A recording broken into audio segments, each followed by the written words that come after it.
Hi folks, welcome back to Monday. You are into a new week. Congratulations to you. Hope you had a wonderful weekend. I certainly did. It was very nice to relax with family. My grandpa is now on the mend again, which is awesome, which means we're getting back to normal. As I said, I even caught him reading a book the other day, which is a really good sign going forward. So hopefully things maintain their positive direction. If you like what I do, then the subscribe button is down below.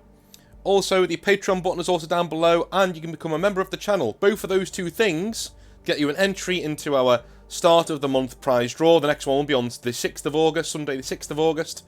And the top prize will be £50 worth of free models from Composite Games. The second prize, or the second top prize, is a Dark Angels Command box set. So, those two things are available for you. All you need to do is to be entered into the draw. It needs to be a member of the channel or be a member of the Patreon at any level, doesn't matter what you do. If you're supporting the channel financially, you have a big thank you from me, because you are one of the ones who keeps this channel going. Because as my workload goes up in teaching and in grading and in marking and in editing, my time to do YouTube goes down. So, you know, the more I can justify it on the old balance sheet to my peers, to my family, the more I can keep doing this. So, jumping into our hobby nightmares. Bogdan says, "Hello North. I've been watching your channel for the past several months and really enjoyed all the content, usually while working on my Black Templar army. Man of taste, good lad. My real name is Bogdan. Feel free to use it if you can pronounce it." I can. Bogdan. It's not that hard, is it? "I have decided to send you this very lengthy hobby nightmare, as I was really inspired by Pirate King sharing his own traumatic experience. Hope this hobby nightmare reaches you, and I will try my best to write it in a proper manner." Alright. I am a bit young for a Warhammer fan. 17 years old now. Okay, so, here's the thing. I'm going to read the rest of this because, you know, unless it gets too dark, then I'll have to stop, because I don't want anybody under 18 giving away information that could be labelled as traumatic on the internet. Too traumatic on the internet. It's not right. You're not technically an adult yet, so if this gets a bit too dark, I'm just going to stop, okay? Because that's not right, and you may come to regret this when you get to 21, 22, 23, and say, "Oh, I wish I didn't do that," right? Especially because you attach your real name on here. So if it gets too dark, I will pull back. Alright. By too dark, I assume the people watching know what I mean when I say that. So, I first got into Warhammer about 2 or 3 years ago, when I lived in my home country of Ukraine. Okay. Right, let's see where this story goes. I assume Warhammer isn't the most popular thing over there at the moment. Not that I blame them. Back there I only bought, primed and assembled models for an Imperial Fists army, as I didn't have time or all the tools necessary for modelling, besides a single Citadel brush. This was one of the few things besides my small group of 4 friends that helped me through my years in Ukraine, as through the majority of my life I've been living with my mother, who was divorced from my dad since I was 5. My dad was living and working in Hungary for the past 8 years, so me and my younger brother could only see him on holidays. My mother was severely abusive towards me. However, she was less abusive to my brother. She constantly berated me, my interests, my performance in school, my appearance, and my manhood. Okay.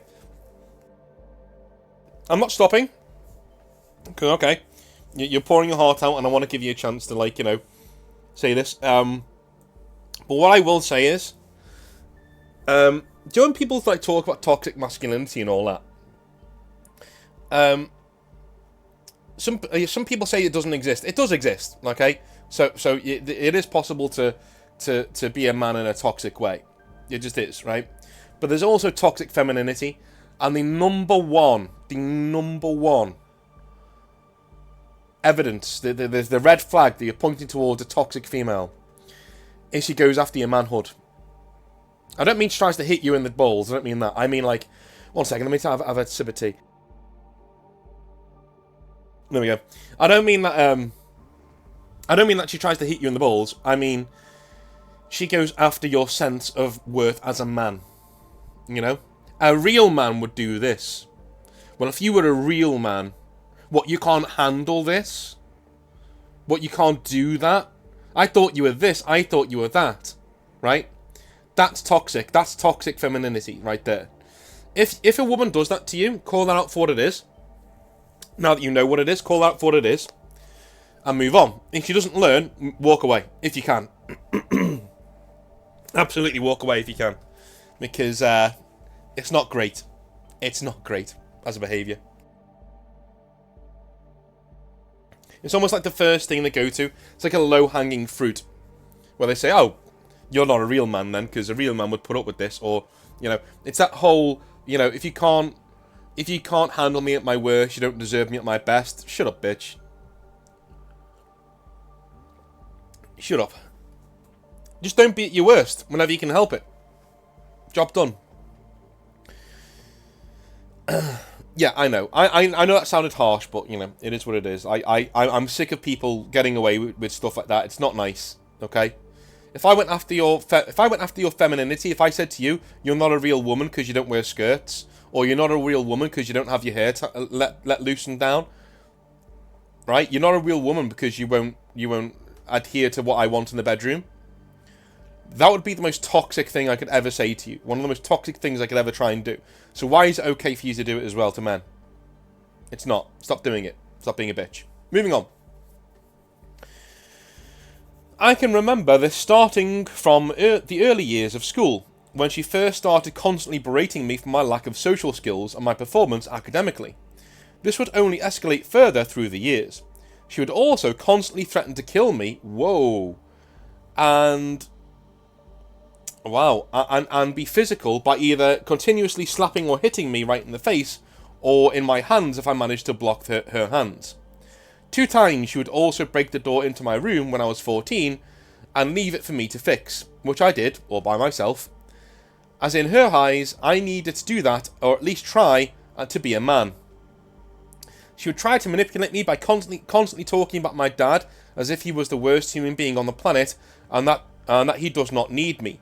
Though she was practically living off of child support, as she herself never worked, but always complained that she cannot work because she has children. She would say that nobody but her will ever need me, that no girl would even look my way, and that by the time I'll be 18, she will throw me out to the street. Okay. This is going to be a shock, but as a teacher, right? This may be a shock to you, Bogdan, my friend, but as a teacher, this is not the first time I've come across a mother like this. This is not the first time I've come across a mother like this, even since last week. Right? This week started today, so technically, it was Thursday last week. I was dealing with a mother like this. This is quite a common thing. Alright? It's mothers being strangely jealous that their sons are going to leave them. Almost like a pseudo-Freudian thing. Where they think you've replaced their husband, and because their husband has left, them, they replace that husband with you. And that sounds weird, it sounds horrible, but it fits in the gaps, if you know what I mean. So you are basically not in a sexual way, not in an emotional dependency way, not in a romantic way, but in a very real way. As a man, you have replaced her husband, and she's terrified of losing you. This happens a lot with divorced women. I don't know, I think it's an abandonment thing that I've come across quite a lot. Single mothers tend to be really harsh on their eldest son. They tend to be extremely harsh on them, and it can go a few ways. It can be blatant like this, where it's literally you've replaced your dad. You haven't just replaced your dad in being the man of the house. You've replaced your dad in abuse. There's a reason why your dad isn't around anymore. And I'm telling you now, your mother's got 9/10 to do with it, right? He's left. He's left because he can't deal with her anymore. And so she feels betrayed, she feels angry. I bet you look like your dad as well. Yeah? So her ire against him shifts onto you. Your younger brother doesn't get that because either he doesn't look too much like his dad, or he takes more after his mother, or you're simply, the eldest, So you're closer to him in age, to her husband in age, and so you get the brunt of it, right? This is why it's happening. So if no one's ever told you why it's happening, this is why it's happening, okay? It's nothing you've done. It's not your fault. It simply isn't. It is not your fault, and it's nothing you've done. See, this is how men think. If I was dealing with a girl right now, like a girl student, I'd be saying something completely different. I wouldn't be saying it's your fault, but I'd be saying anything anywhere near that. But I'd be going over, different things. It'd be emotional. It'd be emotional support. Men are logical. Okay, I couldn't say this to a woman because they would get, or to a girl of like 16, 17, they would get utterly freaked out and would not want to continue that conversation with me. Especially as a man, right? You need to approach it from an emotional angle of, I'm here for you, whatever you need, I'm here, and you let them pour it out to you and find their own conclusion, and eventually they will come to the right one. With a guy, we're very logical, especially Eastern European guys. Oh my god. Eastern European guys, it's just, if it's not logical, they won't respond at all. They're just like, no, that's not logical, sorry. So, yeah, that's why I've explained it to you in black and white, rather than taking you through a lot of emotional support there. Because now, I hopefully you look at that relationship with a bit more clarity and you go, ooh, yeah, okay, I see where that's coming from. It's not right, but at least I can process it now. Moving on. I got my chance to escape from this only in February of 2022 when Russia invaded. Wow, this is gonna be a story worthy of a book. Let's have a look. Before the war, there was an initial week of anticipation because nobody believed that something like this would happen. Because of this tension, me and my dad started discussing an option for me and my brother fleeing to Hungary to stay with him if the invasion would indeed happen. On the first day of the invasion, I immediately woke up with the first when the first bombing started. We had a suitcase prepared, and it took us 2 hours to be on the road and make a decision to get one of the family friends to deliver me and my brother to the border. We only took a few clothing items, money, phones, and documents with us. When we successfully arrived to Hungary, there was a giant feeling of disbelief in that all of this is actually happening and is true. Throughout the first month of being in Hungary, I tried to distract myself by doing nothing but playing Elden Ring on my dad's PS4 and working out 5 or 6 times a week. Dude, you're living the life of a Chad. That's the most Eastern European thing I've ever heard. I will distract myself by torturing myself mentally on Elden Ring and pumping iron. Okay, cool. Eventually, I started going to an international IB school in Hungary and finished the rest of the academic year there. It should be noted that in Ukraine, I went to an ordinary public school. However, I very quickly adapted to new learning and buried myself in more work, as I still was officially registered in the Ukrainian school, while also doing some additional online sociology and English writing courses. This was one of the ways of distracting myself from what was happening around me. I fell out of Warhammer for that time and decided to start again in the end of May 2022. My dad knew about my past engagement with this hobby, so he supported me by driving me to a hobby store and purchasing me an army, a painter brush set, a few paints, and the Black Templars Combat Patrol. I continued visiting this hobby store and progressively gaining my knowledge to actively talk to store employees. This will be important later in the story. Alright, cool. I'm enjoying this so far. This is good.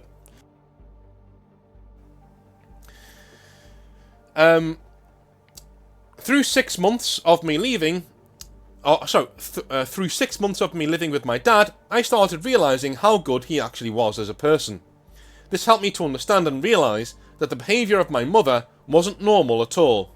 Because of this realisation, I would talk to my mum less and less, and in the autumn of 2022, I decided to cut off all communication with her, because when I confronted her about her abusing me, she would try and justify it as if I deserved it, and would call herself a good parent. Yeah, I mean, here's the thing. You made the right choice, right? You made the right call. But at the same time, I can understand, like, as a parent, it must be really hard for you to listen to a child say, "You've abused me." That's got to be a tough conversation to have. Cutting off my mother was already a hard decision to make. But it doesn't compare to what I experienced later, as right after that I met a girl. Another Ukrainian, right out of the hobby store. I was discussing one of my painted models with the hobby store employee, particularly a marshal from the Black Templars Combat Patrol, who I painted pretty much normally, except for his little chest shield, which I painted as a flag of Ukraine, as a remembrance to my Imperial Fists army, which was back in Ukraine. I've attached the photo of the model to the mail. This detail is important to the story. As we were discussing this specific detail of my paint job, I heard a voice behind me say, "Do you support Ukraine?" I turned around to see the girl. Short, fit, blonde, shoulder-length hair, and holding a pack of dice in her hands.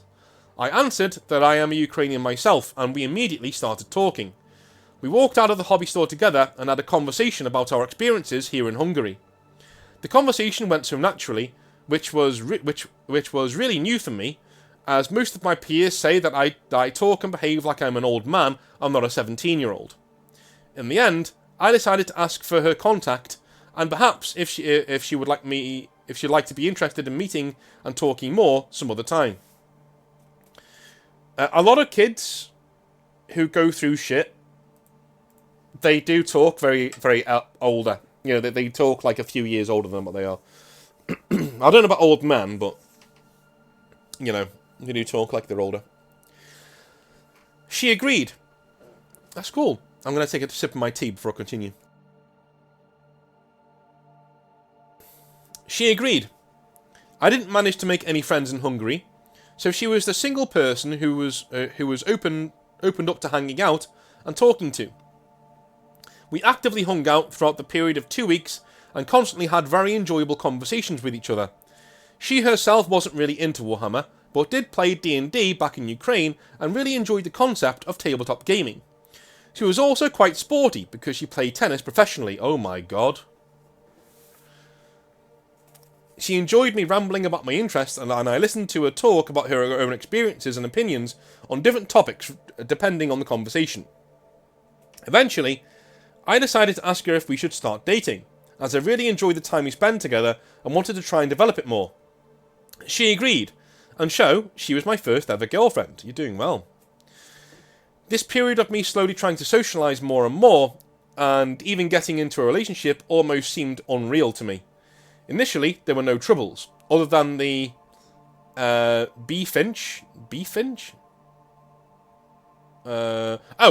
than the odd flinch when she would try to lean in and hug me or lean towards me.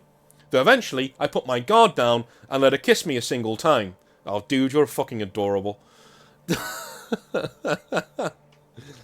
I guess because of the years of abuse, I really wasn't comfortable with any sort of meaningful intimacy.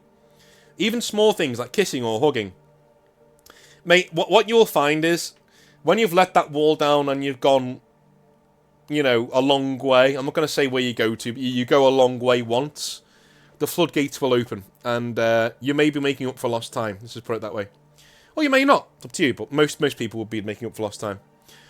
Eventually, there came one day when I was forced to end our relationship due to her turning out to be not so stable.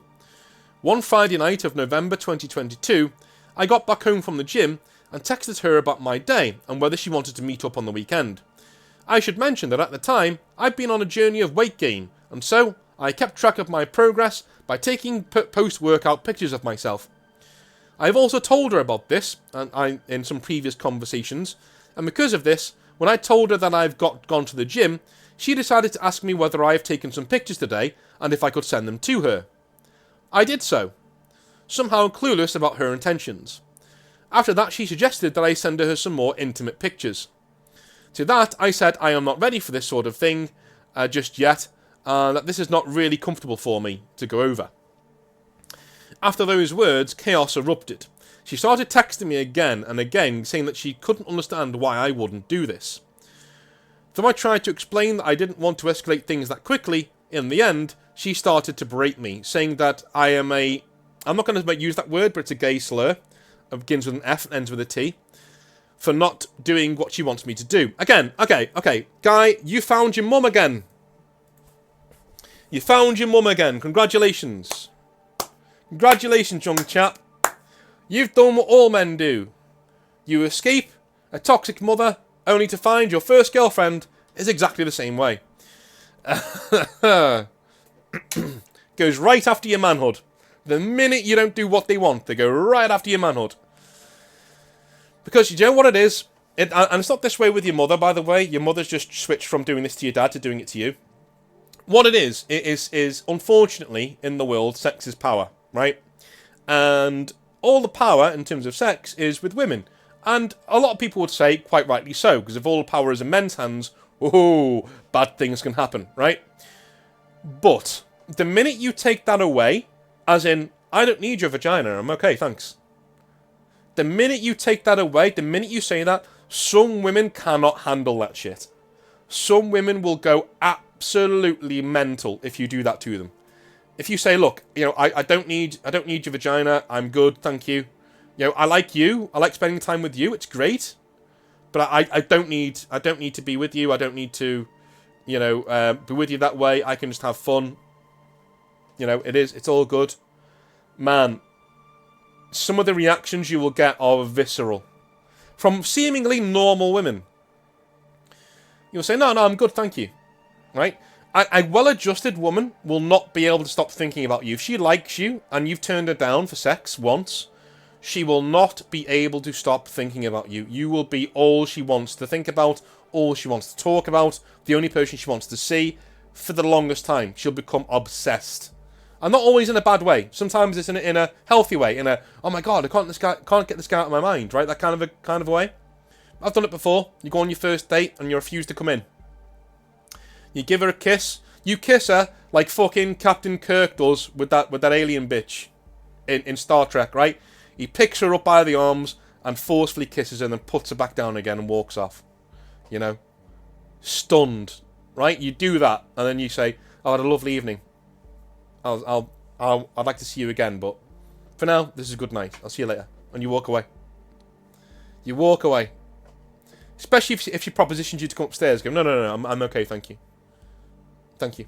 But I want to see you again, so I don't want to tarnish the evening. But we'll, you know, I'll see you next time. Bye. And you walk away. Right? She will not be able to stop thinking about you. Because, unlike most other men, you're not ruled by your penis. You know, all the things that she's manipulated men with, either knowingly or otherwise, all of her life, are not working on you. They're not working on you.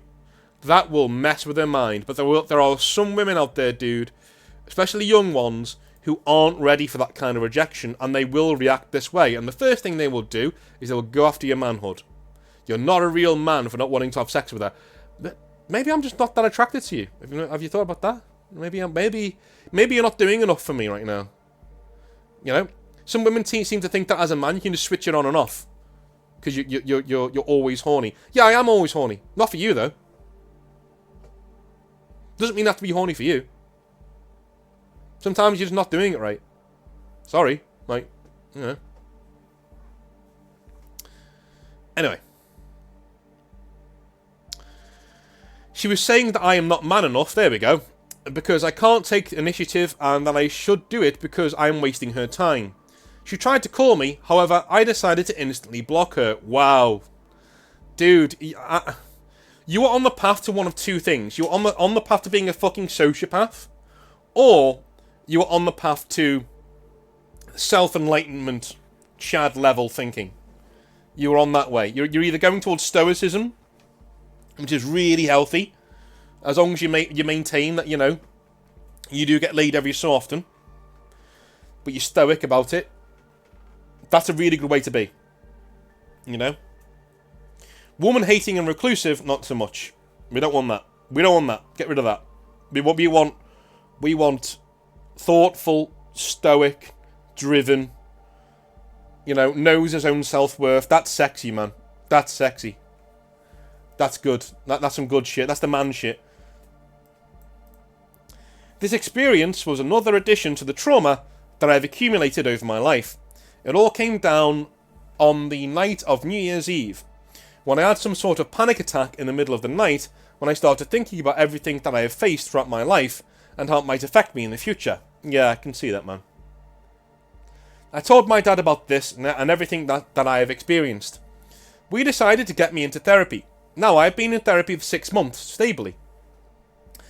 Though I still struggle with the effect of my traumatic experiences, I have made a lot of progress. Since I do not feel like shit constantly, do not feel guilty or that everything that I do is meaningless. However, the only thing that I still struggle with is finding friends and the possibility of building a relationship in the future. As in the words of my own therapist, I had to grow up early, and that is the reason why I am different to other people and want different things. This leads me to the inability of forming desired relationships at the moment, because I really want quality of connection and have specific values which are not shared by the people of my age. I am currently finding fulfillment in dedicating myself to studying more, working out, going to the church, and painting my Black Templars regularly, improving my painting skills with every model by spending 20 plus hours on each Crusader. I am grateful that I found your channel. It is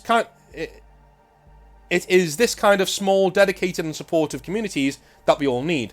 Thank you for reading about my experience and best wishes to you and all the wonderful people in our hobby. What a lovely young man. What a brave young man you are. Well done to you. And, okay. I'm going to take another sip of tea because my throat's quite sore, but I'm going to get into this in a minute.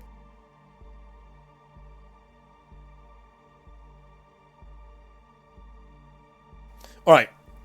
So we've already covered why the women in this tale are being abusive towards you. We've already covered that, and we've covered what you should do about it. I want to touch on what you said there about not being able to get friends. Your therapist has done you a huge service here, because they've shown you that you grew up early, and so you have different values to everybody else. I'm willing to tell you now, what you need to do is carry on working out, dress older, and as soon as you're 18 and of legal drinking age, go and meet older women. Right? They will, if you want to get into that kind of thing, if you want to be by yourself, be by yourself. There's nothing wrong with doing that at the age of 18. If you feel like you want to be on your own and build yourself up, you're doing all the right things, dude. You are doing all the right things. You're on such a good path. You're working out. You're working on yourself. You're studying. You're working hard. You're becoming a better painter in the hobby. You're sticking to what you like to do. You're walking your own path as a young man should. Mate, you are the quintessential A1. This is what you should be doing at that age with trauma. You are on such a good life path with such good foundations mentally from what you've told me here. Okay? So what I'm telling you isn't a this is how you fix yourself sort of a thing. It's what you should do if you want to get into a relationship down the line. You're already mentally older than most of your peers. That means that you need to go for older women. I did this when I was in my 20s. I was thinking like I was in my 30s and 40s, so I dated women in their 30s and 40s. Most of them knew exactly what they wanted. Most of them knew that it wasn't going to be a long-term thing because I was younger. And those who did kind of fall for me in that way soon broke it off because they were like, oh my god, you're younger. You're going to get a lot of attention from other women, younger women than me, and I can't handle that, so they'd leave. But my heart was pounded by all of this, and I learned, and I learned as I grew with these women, right? You don't just learn emotional maturity from women that age. You learn a lot of other things which, you know, will stand you in good stead, let's say, when you meet a woman your own age, okay? The first woman I dated after dating an older woman, I dated several older women, some of them in their 40s when I was in my early 20s, and the first woman I dated in her 20s after that, safe to say, in some ways we gelled really well, and in some ways we didn't. Right, because I was kind of aged out at that point. I kind of was too old for her mentally. But if you want to get into that kind of a thing, when you get to 18, get yourself to bars, get yourself to places like that. Don't drink too much. Just get yourself in there and start talking to people. And by the way, be honest. Here's the thing. Even if you want friends in the hobby, okay, be honest with people and tell them why you're older in emotions. Don't say that like you're preaching it. I'm older in emotions. Don't say that. Just say, hey, You know, I've been through some shit. These things have happened to me. You know, don't talk about your mother, but talk about, you know, the Ukraine thing and all the things that have gone on there. And you have to grow up pretty early. So, you know, I'm a bit older mentally than most people my age. And so if I come across as a bit like that, sorry about that. You know, it just that's what that is. As long as you're honest with people, even people your own age, they'll go, oh, that's cool, man. No problem. You know? That's what you should do. But continue being yourself. Here's another thing, though. Here's another thing. Just because you grew up doesn't mean you can't be a bit immature. I know 50-year-old men who are immature sometimes.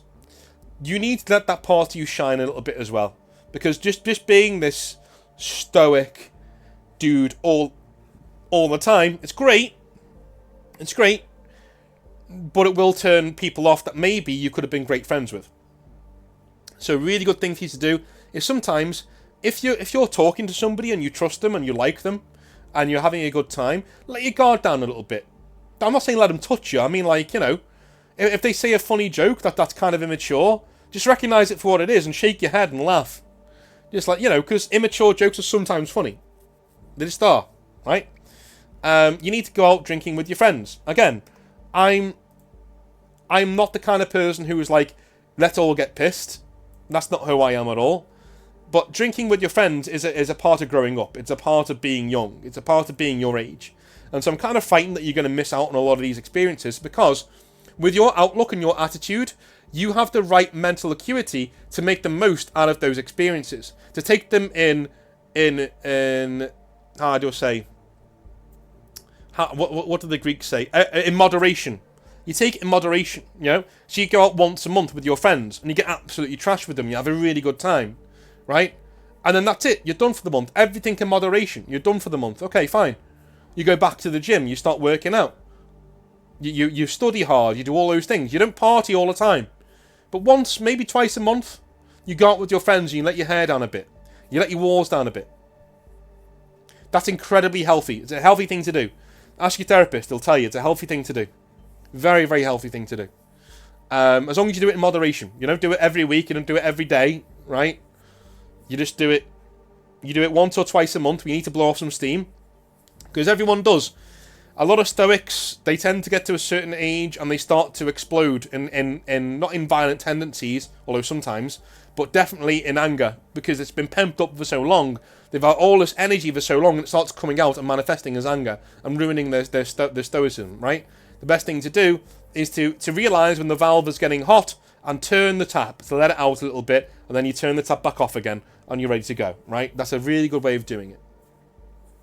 So, going out making mistakes, dude, is part of growing up. I know you're not going to say it is because you're a bit older, but it is. Going out making mistakes, as long as not too serious, is part of growing up. And it's something that you've got to do because you're not going to learn any lessons unless you make mistakes. So, I would get out there. If I were you, I would continue doing exactly what I'm doing, right? But I would go to hobby stores, I would go to hobby groups, meetups, things like that.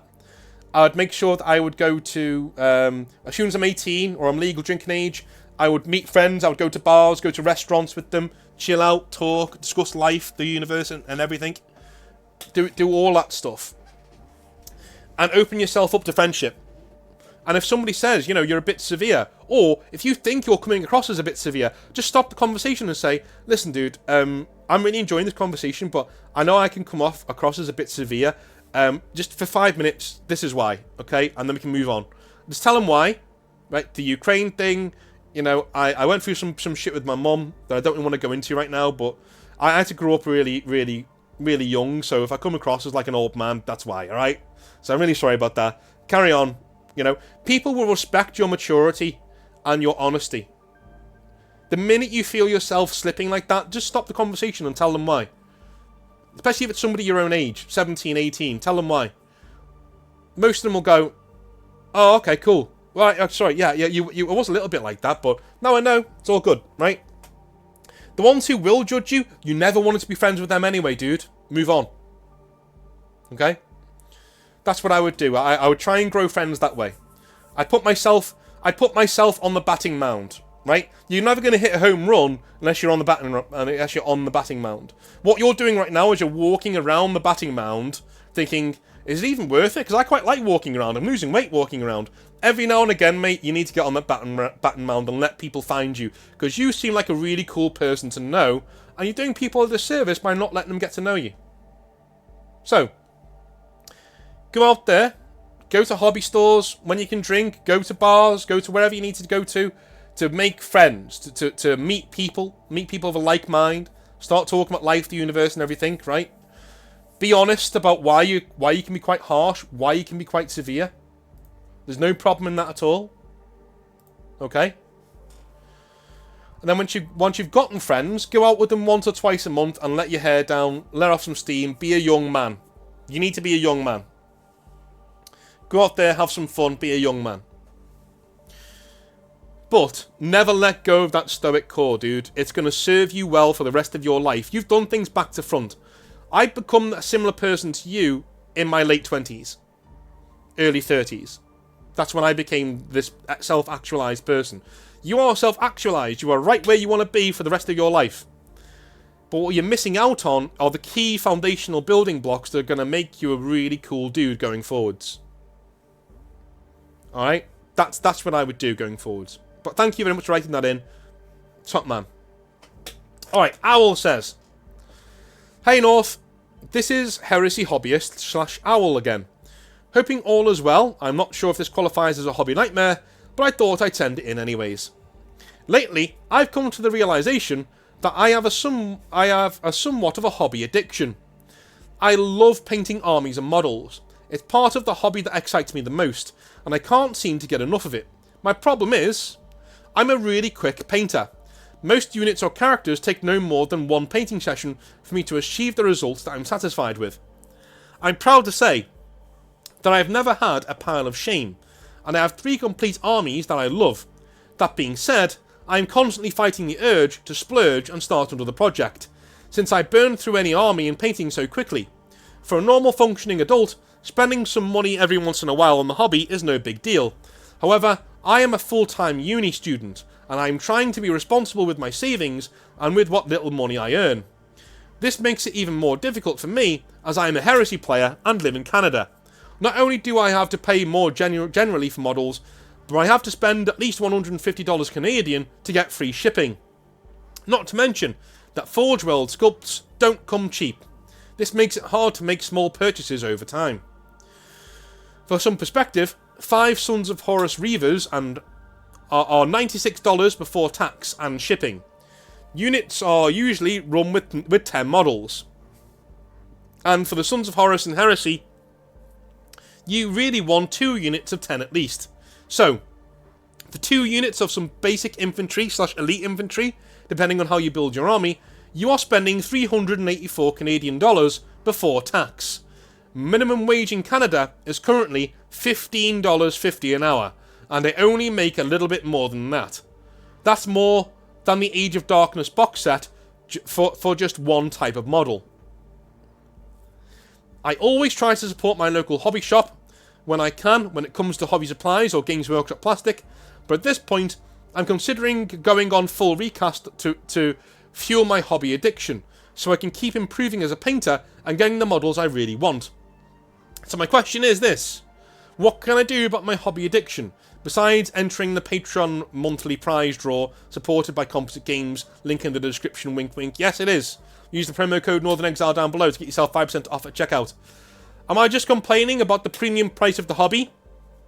It's tough to not feel cheated when you talk about how little value monetarily the models are to Games Workshop and how cheap recasters can sell them. Any advice would be appreciated. P.S. I've begun saying get in the fucking sea subconsciously, so thank you for introducing me to that wonderful saying. No problem, man. Alright, so dude, what you're paying